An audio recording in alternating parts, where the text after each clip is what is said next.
ফেনী সহ বন্যা দুর্গতদের জন্য টিএসসিতে ত্রাণ সংগ্রহ চলছে এবং যে যেভাবে পাচ্ছেন যার যতটুকু সামর্থ্য রয়েছে সেটি নিয়েই তারা ছুটে এসছেন এই টিএসসিতে।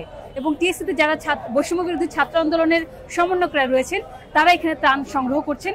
আমি এই মুহূর্তে একজন রিক্সা চালক আমার সঙ্গে রয়েছেন, তিনিও তার সাধ্যমতো এখানে ত্রাণ সামগ্রী দান করেছেন। আমি একটু তার কাছ থেকে জানতে চাইবো তিনি কি চিন্তা থেকে এবং তার তো যতটুকু তার সামর্থ্য এর মধ্যে তিনি কিভাবে এই চিন্তাটা করলেন। আমি তো আপনার কাছে জানতে চাই, আপনি তো রিক্সা চালক বলছিলেন, আপনি কি চিন্তা থেকে এই ত্রাণ সামগ্রী নিয়ে এসছেন এখানে? আজকে আমি সকালে উঠে আমি একটা ভিডিও দেখছি মোবাইলে, আমার মোবাইলে দেখার পর আমি নিজেকে নিজে ঠিক রাখতে পারি না যে আজকে যদি আমার এলাকায় এরকম বিপদগ্রস্ত হইতো, হয়তো অন্য কোনো এলাকা থেকে আমার এলাকায় এরকম ত্রাণ সামগ্রী আসতো। আমার বাড়ি হয়েছে বরিশাল বরগুনাতে, আমার ওদিকে অতটা মানে পানি প্রবাহিত হয় নাই। আমি বাড়ি থেকে আসছি আজকে 4 দিন আইসে আমি অটো রিক্সা চালাই, ভাড়া থাকি। ওখান থেকে আমি বাড়িতে শুক্রবার আমাদের সপ্তাহে বাজার, আমি কিছু টাকা বাড়িতে পাঠাবো, সেই উপলক্ষে আমি কিছু টাকা আমার কাছে ছিল।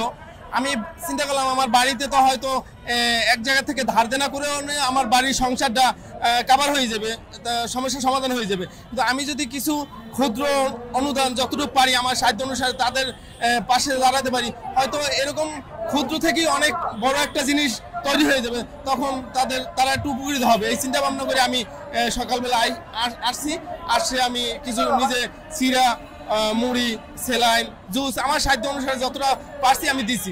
আমি মনে করি সমাজের অর্থশীল ব্যক্তিরা যারা আছে, মানে যারা অর্থশীল ব্যক্তি যারা মানুষের পাশে এসে দাঁড়াতে পারে, যাদের আল্লাহ সাহায্য দিয়েছে, তারাও এই বিপদগ্রস্ত মানুষের পাশে এসে দাঁড়ানো উচিত, এটা আমি মনে করি।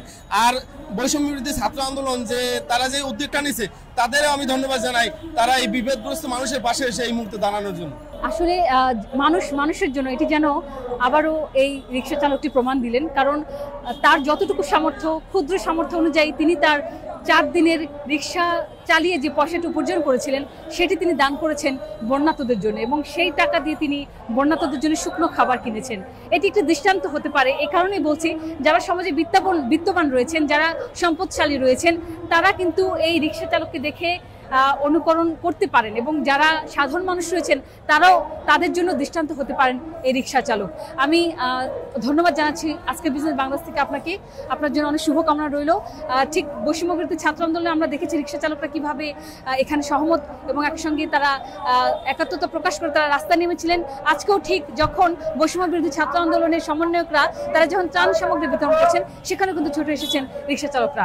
আপনাদের জন্য অনেক শুভকামনা, আপনারা অনেক ভালো থাকবেন। অনেক বড় মনের পরিচয় দিয়েছেন তিনি, আপনাকে অনেক ধন্যবাদ।